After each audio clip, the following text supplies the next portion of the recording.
پالک کے ابلے ہوئے پتوں کے پانی میں لیموں نچوڑ کر پینے سے نزلہ سے آرام آ جاتا ہے۔ مولی کو شہد کے ساتھ کھانے سے معدے کی جلن دور ہو جاتی ہے۔ رات سونے سے پہلے نیم گرم دودھ میں انڈے کی زردی ڈال کر پینے سے جگر کو طاقت ملتی ہے۔ اگر کھانسی کا مسئلہ ہو تو کوشش کریں کہ تھوڑی سی چاکلیٹ کھا لیں۔ کریلا کے بیج چبانے سے دانتوں کو کیڑا نہیں لگتا۔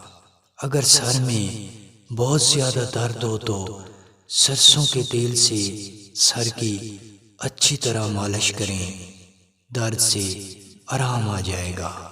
مولی اور لہسن کا عرق سر میں لگانے سے جوئیں مر جاتی ہیں۔